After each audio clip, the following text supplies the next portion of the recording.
Wendy and Les here. Hello everyone, we are heading west today, and funny thing, we've never actually done this stretch of highway. We are heading to see a home for a client, a real estate client, in an idyllic little village on the Bay of Fundy, heading towards the US border, which is at St. Stephen and Maine on the other side. And we're just going to go look at a house. So because we've got a bit of a drive ahead of us and Wendy's bored of talking to me, we're deciding to talk to you instead.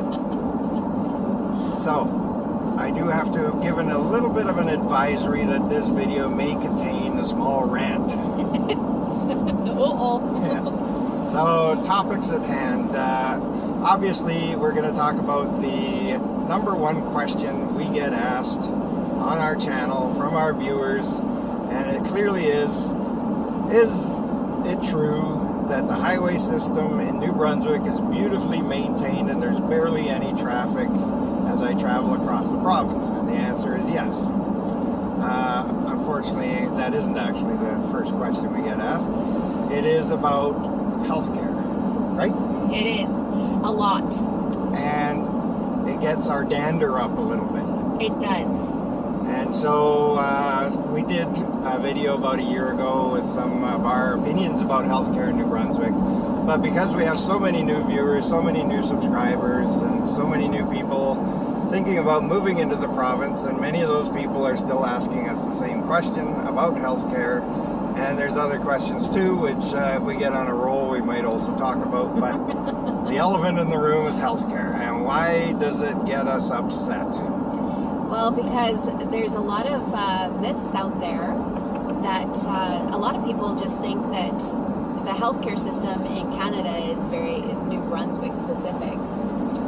Yeah, so we had some people actually say, so I guess when I move to New Brunswick, I just hope I stay healthy, and as soon as I get sick, I just die, and that's it. And that is kind of a sarcastic approach, and it is not true at all. And we're going to just quote a couple of statistics here for you, and we won't bore you with them, but actually a couple of articles as well. So I guess there isn't much news that happens in New Brunswick, because a lot of the articles you will see will focus on healthcare and issues with healthcare, or getting doctors, family doctors in New Brunswick, in fact throughout the Maritimes.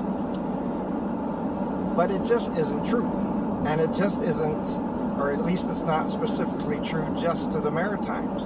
So there was an article in the National Post on January 25th that was mentioned asked the question, why do 5 million Canadians have no hope of getting a family doctor? So since there's no 5 million people living in New Brunswick, that must mean it's a problem in other provinces as well. And then just earlier this week, on April 23rd, there was an article in the CBC that mentioned that there are almost 1 million residents in British Columbia, where we came from, that don't have a family doctor. So those things don't happen very often. Those articles, we don't see those very often, but they are obvious truths to us as people who have lived in other provinces.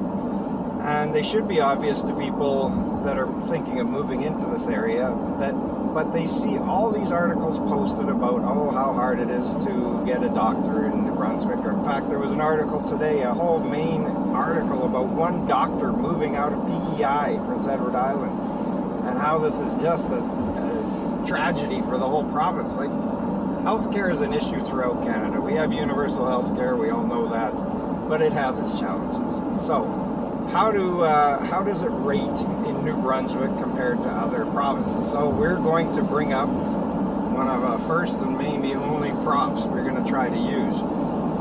And Wendy's going to try and get the camera on this thing that I found this morning. It's from Statistics Canada, and it's about the percentage of people in each province who do not have a family doctor. And if you can see it there, the lowest percentage is in Ontario. So most people in Ontario have a family doctor. The second lowest percentage of people without a family doctor is in New Brunswick. Dun, dun, dun. There you go. You can pause this and zoom in if you'd like. And that is from Statistics Canada. That was for the year 2019. That's the latest information I could find, and it was comparing it to 2015. So, for all of you people that are in these other provinces, and you're thinking of moving here, first of all, anytime you leave your hometown, 99.99% of the time, you're going to have to find a new family doctor. Your doctor isn't moving with you. So, if you come to New Brunswick, that will be the case. You will have to find a new family doctor. Now, in BC, where we come from, you had to find your own family doctor. So when my family doctor retired, before Wendy even moved out to that province, I never got another one until the year before we moved away. So it was over 15 years because I was left to my own devices to try and find myself a family doctor, and I had no idea how to go about that. I asked at several walk-in clinics, when I saw doctors, hospitals, hey, are you taking new patients? Nope.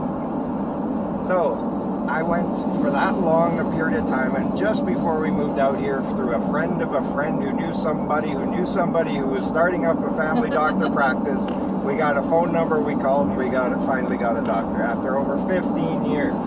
A year before we left. In New Brunswick, they don't leave you on your own. They have a doctor registry. So once you get your New Brunswick medical card, you can go onto this doctor registry where they will try to find a doctor for you. Now, medical cards, they are a little delayed. Service New Brunswick in general are a little behind right now, okay? So a lot of people have complained that they have to wait more than 3 months to get their medical card. It's okay. Whatever medical card you have on your person from where you come from will cover you in the interim. As long as you've applied for a card, you'll be covered.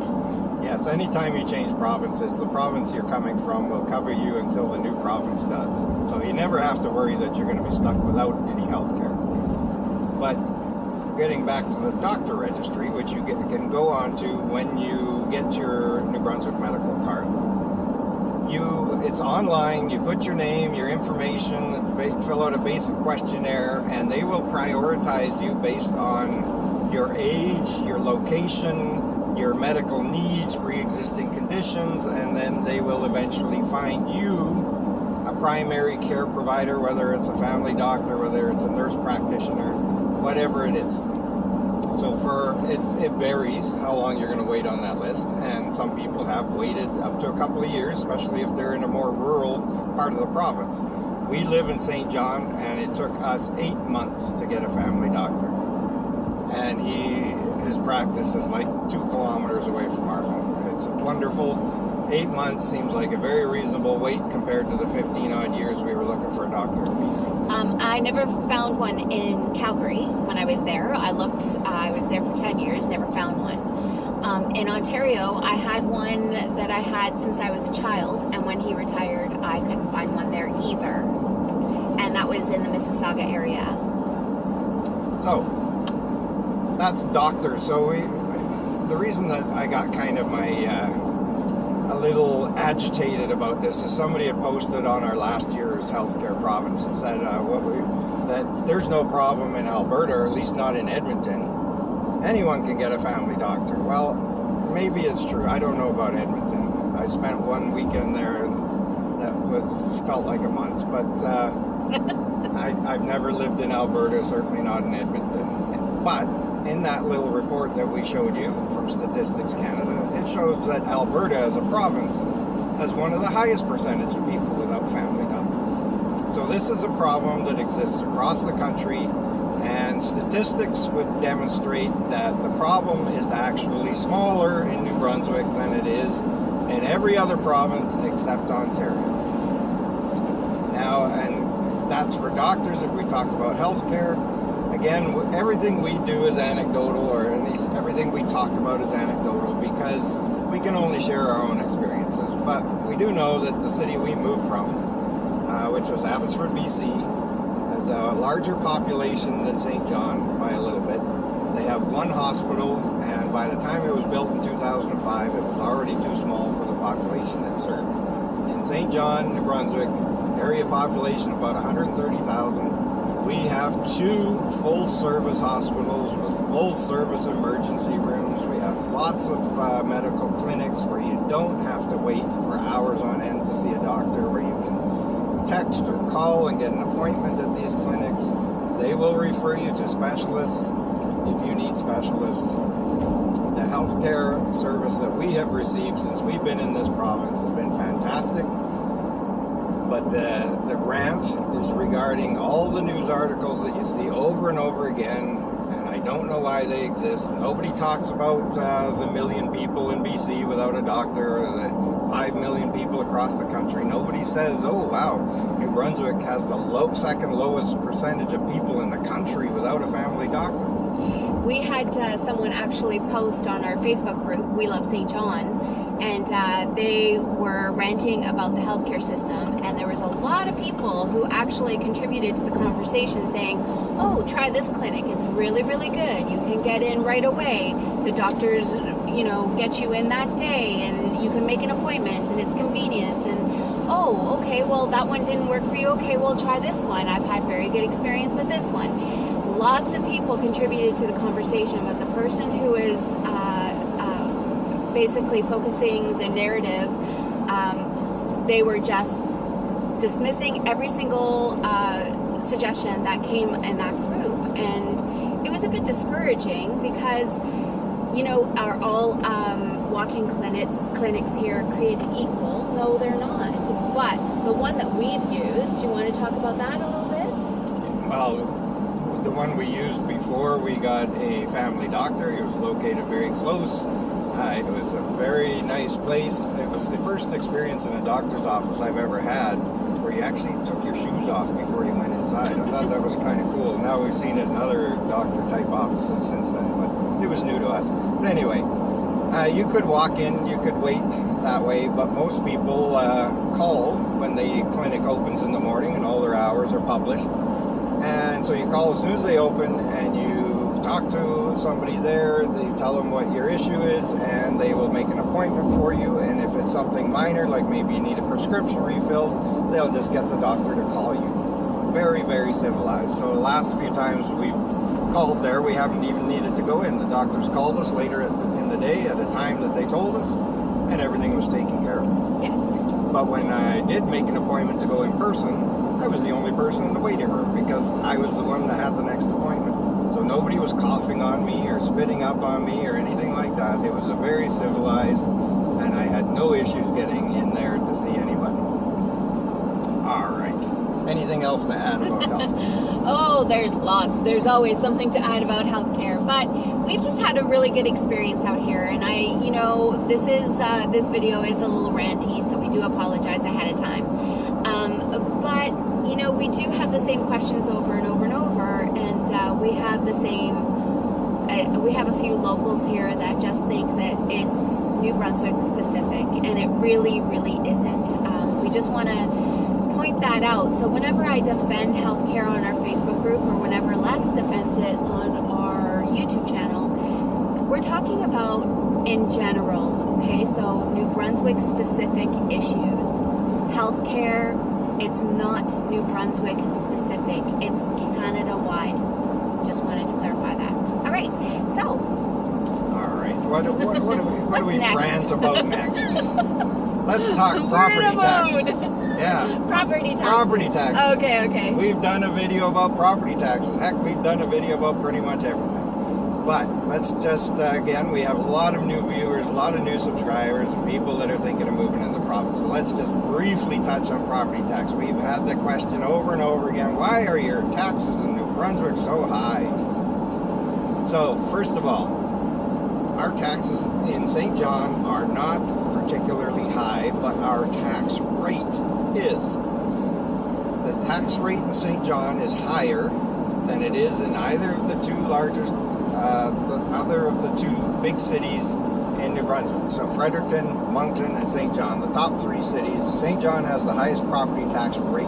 So everyone says, well, I'm not moving to St. John, I'll go to Moncton or Fredericton. If you do, you're going to pay more taxes in property taxes. Why? Because property taxes are based on assessed values of homes.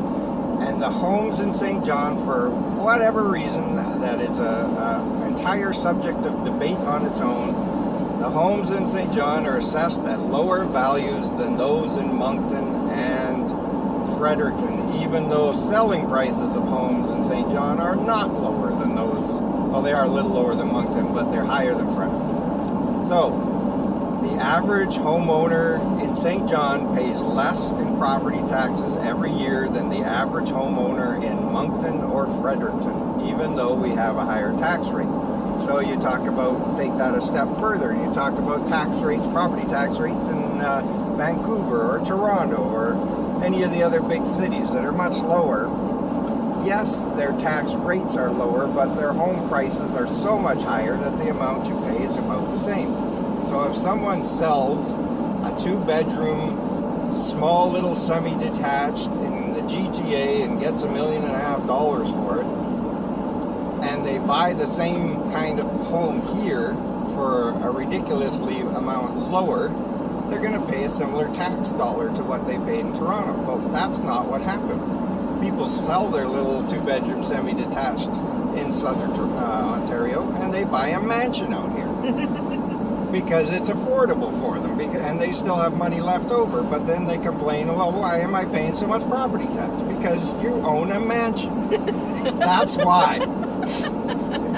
Similar property to similar property, you will pay a similar amount of tax, but if you're selling something that's, a smaller item and buying a huger item, you've got to expect to pay a little more tax. Here's an example of our own. We pay over double the property taxes we paid when we were in BC.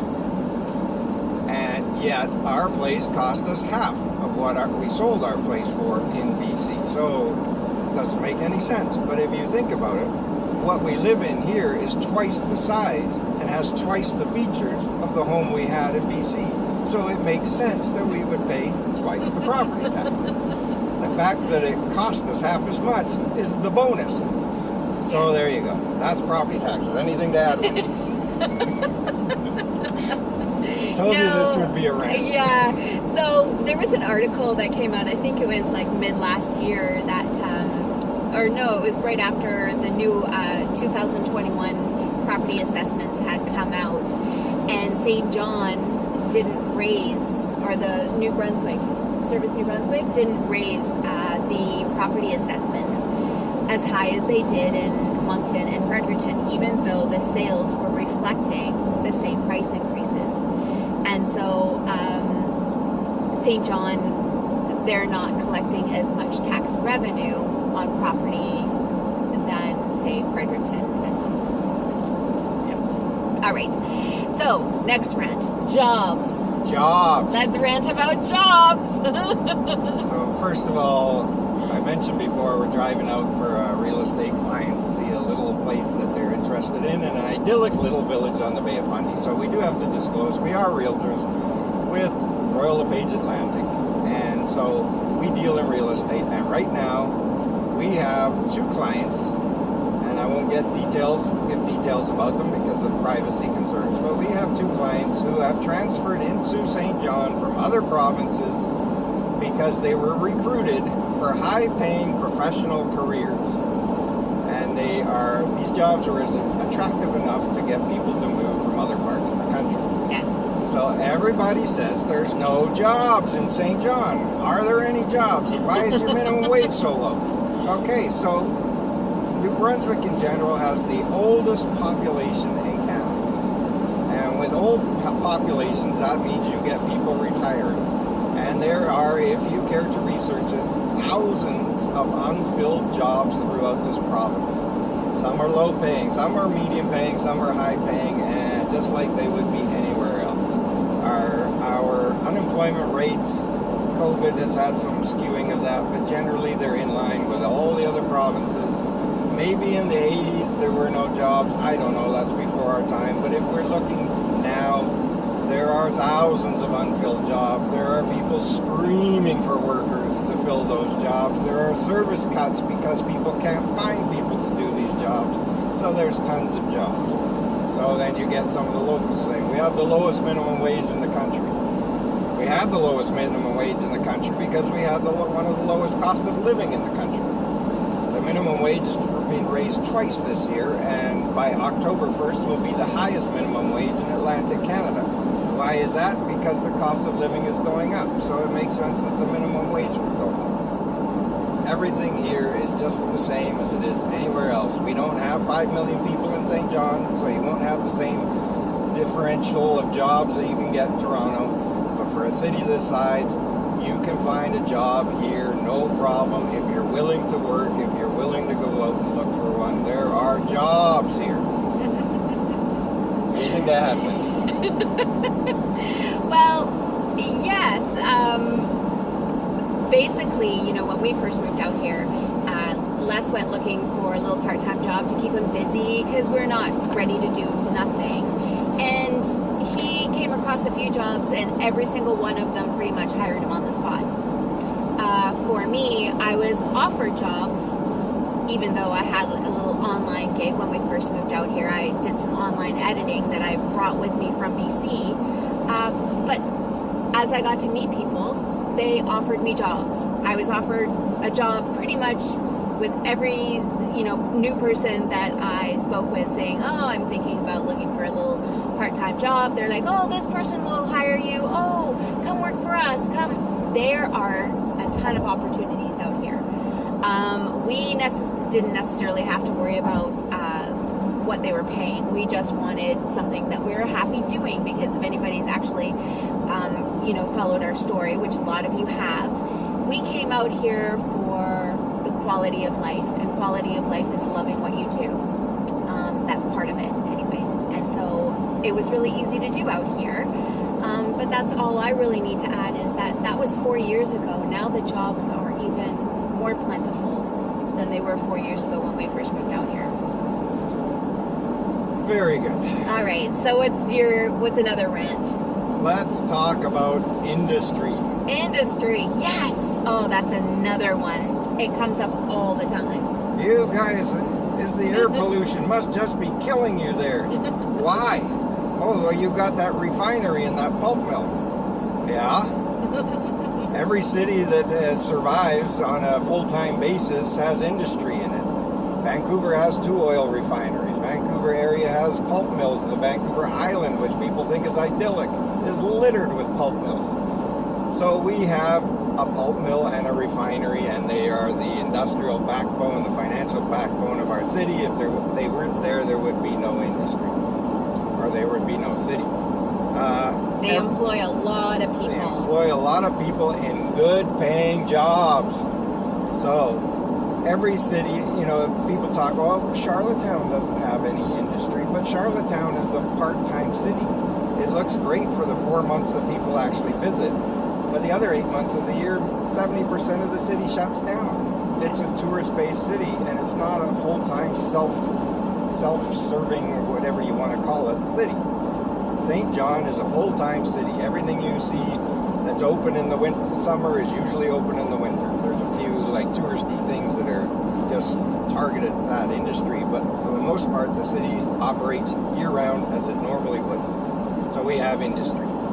And every other big city or major population-based census metropolitan area will have industry, because that's what keeps the city going. Mm-hmm. But we don't get air quality advisories. We've had 2 that I know of. There may have been others, but I only know of 2 in the entire 4 years that we've lived here, and they were both due to wildfire smoke that was drifting in, once from BC, once from Northern Ontario. We have fresh ocean breezes that bring fresh air into our city, and they help dissipate any kind of exhaust that come out of the 2 main industries. And I don't know anything about particulates and that sort of thing, but I do know that in the old days, the stuff that would come out of those kind of industries was black, and now it's white. So they've cleaned it up somewhat, but we don't have any issues. I had asthma, it's all but gone. Wendy had major allergies, they're all but gone. And it's because of living here with clean ocean air, breezes that come. And as you can see, as we're driving in this vast open space here, Nothing's going on. So there's just air, clean, fresh air everywhere you want it to be. Yes. Whereas in BC, especially in the summer, but at various times throughout the year, we had air quality advisories constantly. And we sometimes felt like we could not breathe at all. We couldn't see the sun on certain days. Exactly, and yet nobody talks about that in BC because it's some wonderful lotus land place to go. All right, what's next? Let's talk about house prices. Again, we mentioned we're realtors, so we keep up to date with home prices and all of that sort of thing. We've had some people say, hey, how come your home prices have gotten so expensive in St. John? Well, it's true that they have risen over the last couple of years, and they have, depending on which 12-month period you look at, sometimes our house price increases in percentages lead the country, because the secret is getting out that the Maritimes are a wonderful place to live, to raise your family, to retire, to just breathe clean air, and just live a better lifestyle. So people want to move here, but please, the house prices in St. John are, for the first time ever in March, they passed $300,000 for an average house price. Still very affordable. When you think that the average house price in Canada in March was somewhere around $780,000. So that basically means you could get two houses for the price of one average house in the Canadian, across the country. Yes. So while they have risen, and they are continuing to rise in price because of the demand to live in this area, they are still far more affordable than pretty much every other part of the country. Yes. And anything else? What else? What do you got to rant about? I'm a pretty, glass is half full kind of gal, so I don't really have anything to rant about. My life is actually lovely. I will mention one other thing, and this isn't really a rant because I can see both sides of this, but there are some people here who have expressed some disdain, a very small minority of people, that people moving in from other provinces are, to quote, jacking up our rents here. And there is truth to that, and there are some occasionally unscrupulous investors that have no consideration of the tenants that they're booting out of the places that they're buying in order to raise rents. And so much so that for the first time, I think in history, New Brunswick as a province has actually instituted some kind of rental cap for rate increases, which is temporary, supposedly, like income taxes were back in the First World War. But so I would hope that people that move in will be respectful of tenants that are here, but at the same time, the only chance that this city is going to thrive and grow and prosper in the future is for new investment, new people to move into the area. So I sympathize and empathize with people whose rents have increased. I hope that most people are doing that. If you're a landlord, that you're doing it responsibly and just, adding a little bit at a time. There's no reason to line your pockets that are already fully lined, but to the locals, we do sympathize with you, but we do think that it's going to prosper and benefit us all in the long term if our city grows. And take a look at the Fundy Key project and all of this sort of thing. All of it brings in more jobs, more tax base, more revenue to the city and the province. So let's see, anything else? Is that about it? I think that's it for now. We could do another video at another time. But this was kind of aimed at some of our new people, our new viewers. We're very thankful for all of our new subscribers, and we do know that there's always people that are starting to watch our channel that haven't seen a lot of our older videos. So even though we've addressed a lot of things in previous videos, we do recognize that some of you are new and you have these questions, and they are legitimate questions. I'm not ranting because of the questions. I'm ranting because of the way the media sometimes portrays this province and this part of the country, which makes no sense at all when it's actually compared to other parts of the country. So this is a wonderful place to be. If you want stress-free travel, look at this highway that we're on. It's the weekday. Yeah. And this is just a wonderful place to live. You guys all know how we feel, and Wendy's going to tell you. But please, if you have any questions, reach out. Try to keep your comments polite, and if you're going to say something negative, make sure you have facts to back it up, or it will get deleted. And here we go. We're getting off the freeway, so we're going to wrap up this video. Yeah, so thank you so much for putting up with our rant. We don't do it very often, so peace. Anyways, the reason why we feel so passionately about St. John is for all the things that we discussed today. We absolutely love it here. So healthcare, taxes, property values, quality of life, all of that stuff, they are all to consider when moving into the area. But your quality of life, that is what is the most important moving into this area. You can actually live life on your own terms. So thank you again for tuning in and listening to our rant, and for all the reasons that we discuss on a regular basis. We love St. John. Have a great day.